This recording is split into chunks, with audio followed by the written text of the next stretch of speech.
नमाजियों ने ईदगाह में अदा की नमाज। प्रशासन की सतर्क निगरानी के बाद पहुंचे जनप्रतिनिधि। उत्तर प्रदेश के फतेहपुर जिले में ईद की नमाज खड़ी सुरक्षा व्यवस्था के बीच शांतिपूर्वक अदा की गई।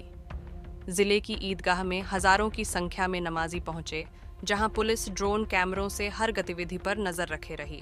नमाजियों ने अमन, चैन और इंसानियत के पैगाम के साथ नमाज अदा की।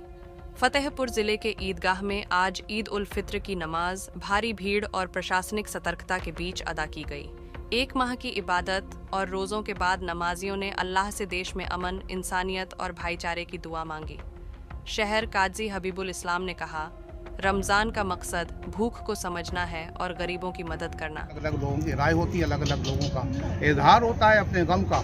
एक इजहार वो भी था, आपस में खुदा न खासा दुश्मनी, और ऐसा नहीं है कि उनसे कभी मिलेंगे नहीं। हमको काम पड़ेगा तो हम मिलेंगे साहब, उनके एमपी से भी मिलेंगे, चेयरमैन साहब से भी मिलेंगे, लेकिन वक्ती तौर से होता है कि हमने उनसे एहतजाज लोगों ने कर लिया होगा तो ठीक है। आपका परिचय? हमको कहते हैं doctor Habibul Islam, BUMS from AMU। हम प्रैक्टिस करते हैं अपनी।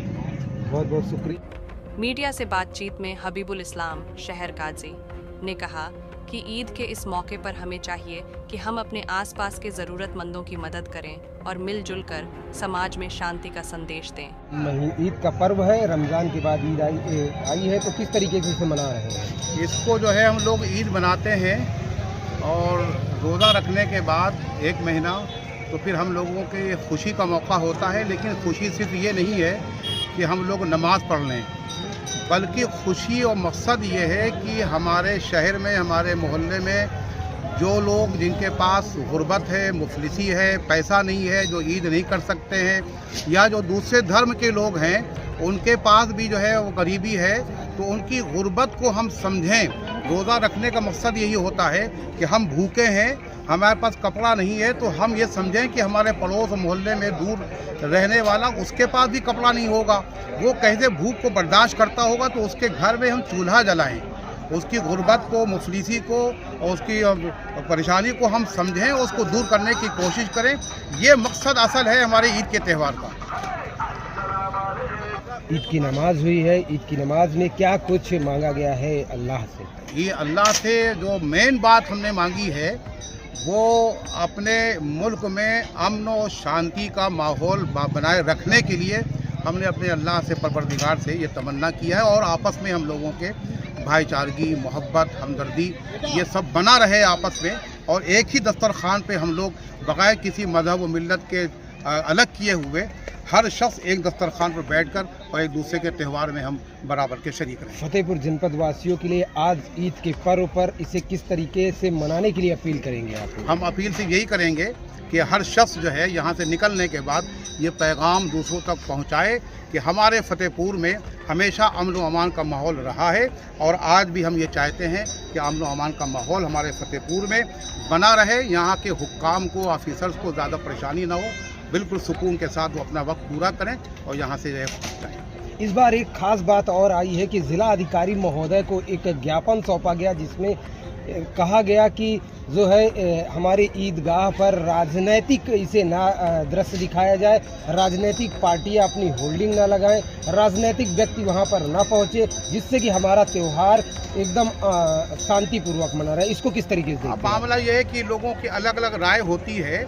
हम अपने दुख को हम कैसे प्रकट करें, एक दुख के प्रकट करने का एक तरीका होता है कि हम कम से कम इतना एहतजाज कर सकें कि हमारे दुख में वो लोग शरीक नहीं हो पा रहे, हम पर जो है परेशानी का सामना आया और दुख का सामना आया, ऐसे मौके कुछ आए, उसकी हम तफसील न बता पाएंगे।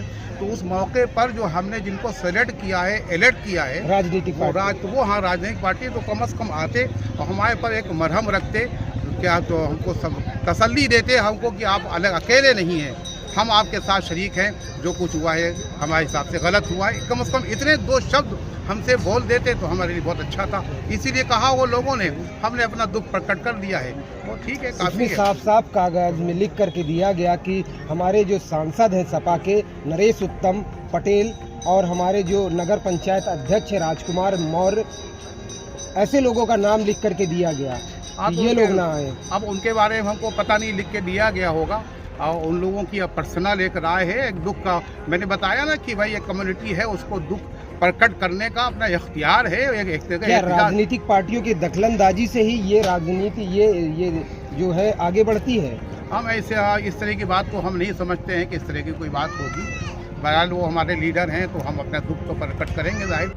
मीडिया से बातचीत में नरेश उत्तम पटेल, सांसद फतेहपुर ने कहा, मैं जिले के सभी मुस्लिम भाइयों को ईद की मुबारकबाद देता हूँ। यह त्योहार भाईचारे और एकता का प्रतीक है।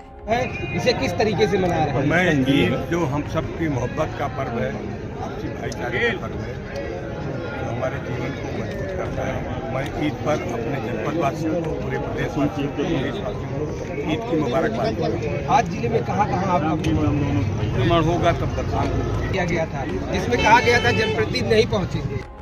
सुरक्षा व्यवस्था पर प्रशासन सख्त एसपी, डीएम और अन्य अधिकारियों ने मौके पर रहकर व्यवस्था का जायजा लिया। उन्होंने नमाजियों से अपील की कि त्योहार मनाएं, लेकिन किसी के बहकावे में न आएं। फतेहपुर से एनडी न्यूज़ संवाददाता की ये ग्राउंड रिपोर्ट दर्शाती है कि किस तरह त्योहार के मौके पर जिला प्रशासन की तैयारी और जनप्रतिनिधियों की भागीदारी ने सौहार्द की मिसाल पेश की।